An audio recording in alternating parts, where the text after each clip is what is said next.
Et si je vous disais qu'un seul choix fait dans un paradis parfait a déclenché toute la douleur et la souffrance que nous connaissons aujourd'hui?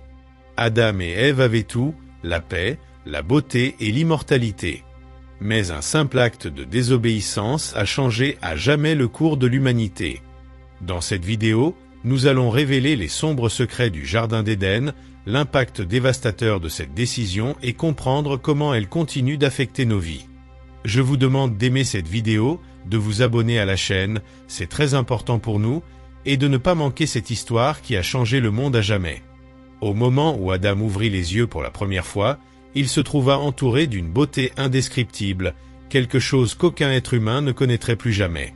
L'air était pur, chargé du parfum des fleurs les plus vibrantes, et autour de lui, chaque créature vivait en parfaite harmonie. C'était le Jardin d'Éden, un lieu où régnait une paix absolue, où il n'y avait ni douleur, ni peur, ni mort.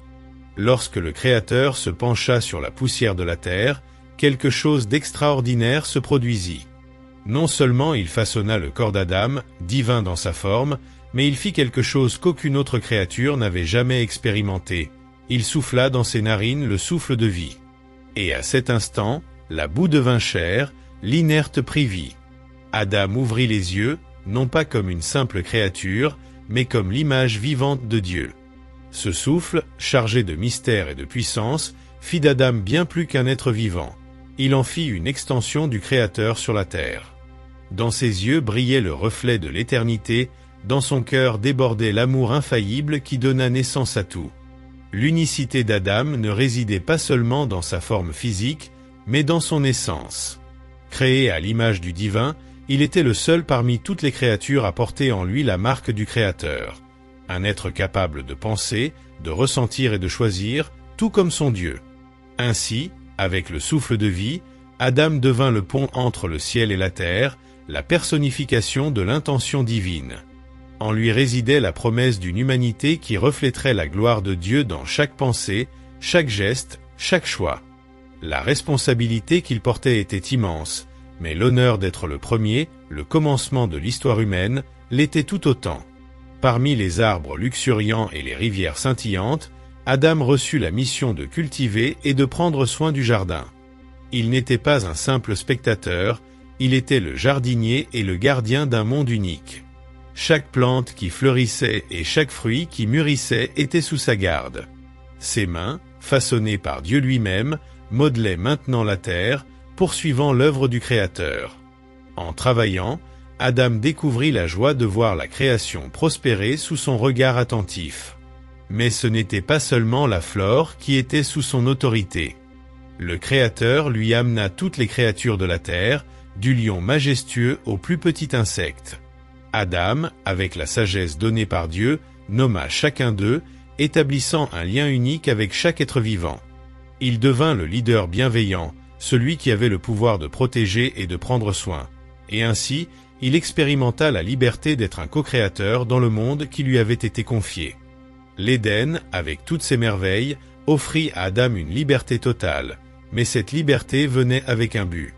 Chaque tâche qu'il accomplissait, chaque nom qu'il donnait, était un exercice de sa responsabilité et un reflet de sa nature divine. Le jardin des possibilités n'était pas seulement un lieu de beauté, mais un scénario où les choix d'Adam commencèrent à définir la trajectoire de sa vie et de l'humanité à venir. Dans l'Éden, où chaque feuille brillait sous la lumière du soleil et où le son de l'eau ressemblait à une douce mélodie, Adam ressentit un vide grandissant. Il avait donné un nom à tous les animaux, mais il réalisa qu'il n'y avait personne comme lui, quelqu'un avec qui partager sa vie. Dieu, voyant cette solitude, décida qu'il n'était pas bon que l'homme soit seul. Avec soin, Dieu fit tomber Adam dans un profond sommeil, et pendant qu'il dormait, il créa une nouvelle vie à partir de sa côte. Lorsqu'Adam se réveilla et vit Ève pour la première fois, il ressentit une joie immédiate et profonde. Elle était une partie de lui, la compagne parfaite dont il ignorait avoir besoin. « Elle est la chair de ma chair », dit-il avec le cœur rempli de joie. Ève n'était pas seulement quelqu'un pour rester aux côtés d'Adam, elle était sa compagne, son égale, créée pour marcher à ses côtés. Ensemble, ils ne vécurent pas seulement dans l'Éden, mais ils commencèrent la première relation humaine, une union pure et aimante. L'amour entre eux était aussi parfait que le jardin qui les entourait. Avec la création d'Ève, Dieu acheva l'humanité. Alors qu'Adam et Ève exploraient l'Éden, ils découvrirent un arbre qui se distinguait parmi tous les autres. Ses fruits étaient beaux et attrayants, mais il y avait quelque chose de différent en lui. C'était l'arbre de la connaissance du bien et du mal, planté par Dieu lui-même au centre du jardin. Un jour, Dieu appela Adam et Ève, et d'une voix empreinte d'amour et de sérieux, il leur donna une instruction claire. Vous pouvez manger de tous les arbres du jardin, mais vous ne devez pas manger du fruit de cet arbre. Le jour où vous en mangerez, vous mourrez certainement. Ces mots résonnèrent lourdement dans leur cœur, mais ils comprirent l'importance de l'obéissance. L'arbre, avec ses fruits tentateurs, représentait désormais bien plus qu'une simple plante dans le jardin. Il devint un symbole de choix et de responsabilité, un rappel constant de la liberté que Dieu leur avait donnée, mais aussi des conséquences qui découleraient de leurs décisions. L'Éden, qui jusqu'alors était un lieu de paix et d'harmonie pure, abritait maintenant une épreuve de foi et d'obéissance. Adam et Ève continuaient à vivre dans le jardin, profitant de sa beauté et des bénédictions que le Créateur leur avait accordées. L'Éden, avec toutes ses merveilles, offrit à Adam une liberté totale, mais cette liberté venait avec un but. Chaque tâche qu'il accomplissait, chaque nom qu'il donnait, était un exercice de sa responsabilité et un reflet de sa nature divine. Le jardin des possibilités n'était pas seulement un lieu de beauté, mais un scénario où les choix d'Adam commencèrent à définir la trajectoire de sa vie et de l'humanité à venir. Dans l'Éden, où chaque feuille brillait sous la lumière du soleil et où le son de l'eau ressemblait à une douce mélodie, Adam ressentit un vide grandissant. Il avait donné un nom à tous les animaux, mais il réalisa qu'il n'y avait personne comme lui, quelqu'un avec qui partager sa vie. Dieu, voyant cette solitude, décida qu'il n'était pas bon que l'homme soit seul. Avec soin, Dieu fit tomber Adam dans un profond sommeil, et pendant qu'il dormait, il créa une nouvelle vie à partir de sa côte. Lorsqu'Adam se réveilla et vit Ève pour la première fois, il ressentit une joie immédiate et profonde. Elle était une partie de lui, la compagne parfaite dont il ignorait avoir besoin. « Elle est la chair de ma chair », dit-il avec le cœur rempli de joie. Ève n'était pas seulement quelqu'un pour rester aux côtés d'Adam, elle était sa compagne, son égale, créée pour marcher à ses côtés. Ensemble, ils ne vécurent pas seulement dans l'Éden, mais ils commencèrent la première relation humaine, une union pure et aimante. L'amour entre eux était aussi parfait que le jardin qui les entourait. Avec la création d'Ève, Dieu acheva l'humanité. Alors qu'Adam et Ève exploraient l'Éden, ils découvrirent un arbre qui se distinguait parmi tous les autres. Ses fruits étaient beaux et attrayants, mais il y avait quelque chose de différent en lui. C'était l'arbre de la connaissance du bien et du mal, planté par Dieu lui-même au centre du jardin. Un jour, Dieu appela Adam et Ève, et d'une voix empreinte d'amour et de sérieux, il leur donna une instruction claire. Vous pouvez manger de tous les arbres du jardin, mais vous ne devez pas manger du fruit de cet arbre. Le jour où vous en mangerez, vous mourrez certainement. Ces mots résonnèrent lourdement dans leur cœur, mais ils comprirent l'importance de l'obéissance. L'arbre, avec ses fruits tentateurs, représentait désormais bien plus qu'une simple plante dans le jardin. Il devint un symbole de choix et de responsabilité, un rappel constant de la liberté que Dieu leur avait donnée, mais aussi des conséquences qui découleraient de leurs décisions. L'Éden, qui jusqu'alors était un lieu de paix et d'harmonie pure, abritait maintenant une épreuve de foi et d'obéissance. Adam et Ève continuaient à vivre dans le jardin, profitant de sa beauté et des bénédictions que le Créateur leur avait accordées. Mais la présence de l'arbre était toujours là, au centre de tout, comme un signe d'amour et d'obéissance, une épreuve silencieuse de confiance et de loyauté. La simple vue de ce fruit défendu évoquait en eux des sentiments complexes, un mélange de curiosité et de peur, leur rappelant la grande responsabilité qu'ils portaient dans leur choix. L'Éden continuait à fleurir autour d'eux, mais le fruit de cet arbre, intact, symbolisait la fine ligne entre la vie bénie qu'ils connaissaient et un destin qu'ils ne pouvaient encore comprendre. Les jours dans l'Éden étaient encore baignés d'une tranquillité presque palpable, mais au cœur de la création, quelque chose de subtil commençait à changer. Dans l'ombre des arbres, un serpent rusé s'approcha d'Ève. Ses yeux reflétaient une lueur de malice déguisée en innocence. D'une voix douce et séduisante, le serpent posa la première question qui résonnerait pour l'éternité. Dieu a-t-il vraiment dit que vous ne pouvez pas manger de tous les arbres du jardin? Ève, surprise par l'audace de la créature, répondit. Nous pouvons manger des fruits des arbres du jardin, mais Dieu nous a dit de ne pas manger du fruit de l'arbre qui est au milieu du jardin, ni de le toucher, sinon nous mourrons.